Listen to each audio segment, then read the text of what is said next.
A very warm welcome to beautiful Doha. Guys, tonight I will be flying first class with Qatar Airways on board their A380. Very much a surprise upgrade. Tonight was supposed to be over in J, but tonight we'll be in first. Come along, it's going to be a good one. So on that particular evening, I was due to be flying on the upper deck anyway. However, that was indeed supposed to be in the business class. So that's where we'll kick off tonight's review. So we'll check in on the lounge first. That's the Mourjan business class lounge. So first things first, time to check out exactly where that lounge is. And we'll give you a good little tour as well. Should say, I also did a separate lounge review video. So if you do want to see the lounge in a little bit more detail, do feel free to go into the description below and click the link. Now, had I been ticketed in first, that would have permitted access to the Al Safwa First Class Lounge, but you do need to be ticketed up front for that. That said, the Mourjan Business Class Lounge does really give quite a phenomenal first class experience. We'll kick things off with the main area just here, and above where you can see the spiral staircase is just there, will lead through directly up into the one of two restaurants located within the lounge. It was dinner time when I arrived through to the lounge, so first priority was very much to check out a light dinner. I was glad that I went for a lighter option in the end, particularly at the time not knowing about the free upgrade and of course the desire to film lots of the awesome food for you. I went with the nachos and also one of the pecan pies to round off the dining experience.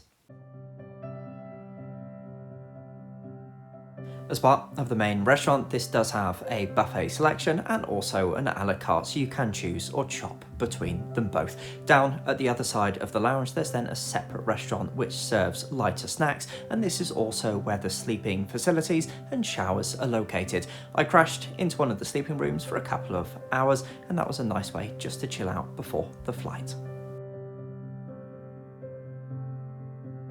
Well, as ever, a pretty awesome stay in the lounge. Heading down to the gate just now, so I will see you on board.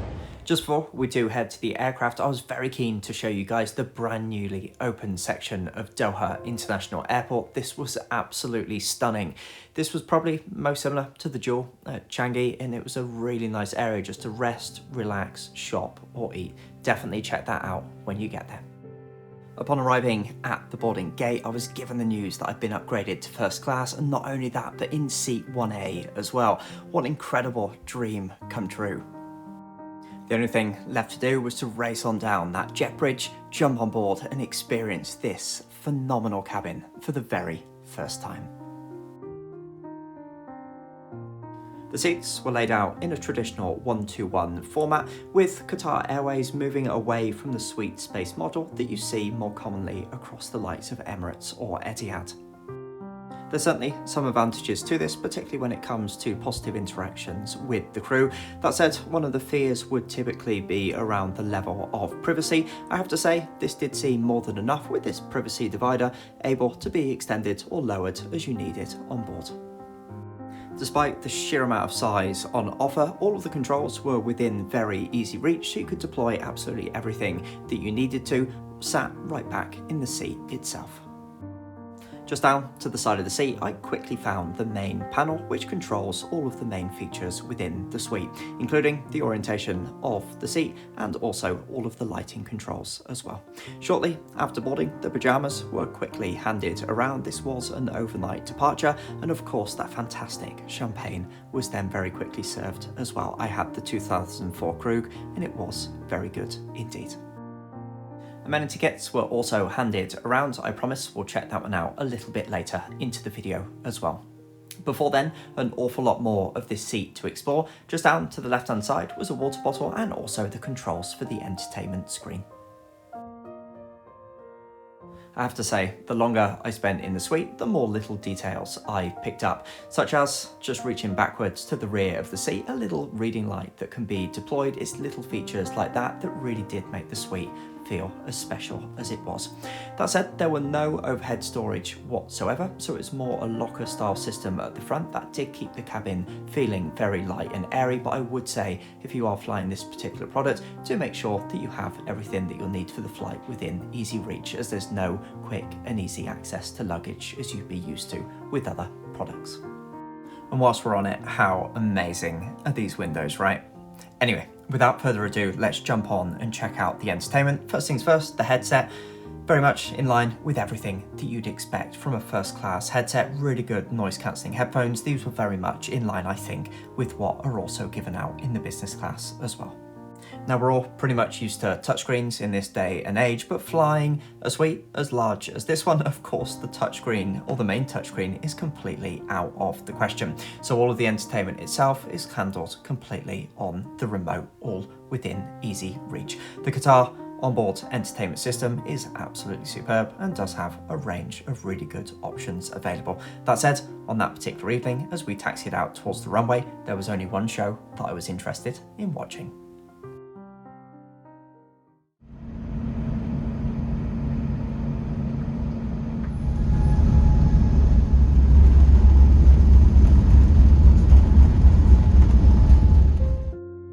And with that, we were heading up towards those clear Doha skies. It was around 3 a.m. when we departed. That said, it was still an absolutely fantastic view, seeing all of the lights across Doha's West Bay on the way out.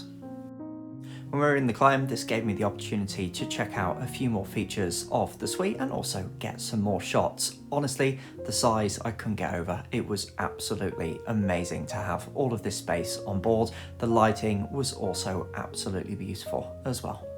This is a good time for me to mention that Wi-Fi was also provided for first class passengers. That was certainly a really nice touch, as was the absolutely palatial sized bathroom. I couldn't get over this. As soon as I got in, I of course had to film it and share it with all of you. This was without doubt the best aircraft bathroom I have ever seen. Now, as we'll discover a little bit later, the amenity kit wasn't massively stocked for what you'd expect from a first class amenity kit. That's because so much was included within the bathrooms that you could help yourself to at any time. Before we get into the dinner service, let's take a moment to check out the menus together. Across Qatar Airways, you have both the food and also beverage menus separate. I have to say, the selection on offer, as ever, was absolutely superb, and that 2009 French wine there was by far and above the best wine I've ever tasted. Contained on the food menu is also the non-alcoholic beverages. On that particular evening, the dinner service was the main meal service served. There was then also a follow-on breakfast the next day as well. Despite it being around 4 a.m. Doha time at this particular time, I couldn't help but tuck into what was the best onboard dinner service I've ever had on any flight anywhere. Given the time of night, I did jump straight in with the caviar. It was served alongside pearl spoons. Of course, this is first class after all. It was fantastic as I watched the sunrise on that particular morning. What an incredible view whilst having dinner.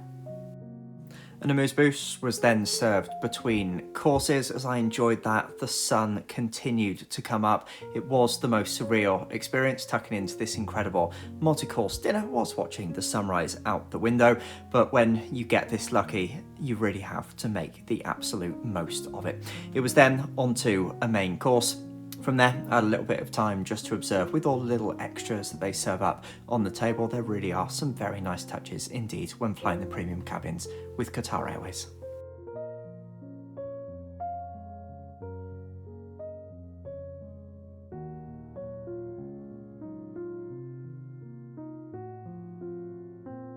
So it's been 4 years since being back on a Qatar A380, and it's time to check out the bar. Enjoy. So by then, I was a fair few drinks in and incredibly tired indeed, but I couldn't go to sleep.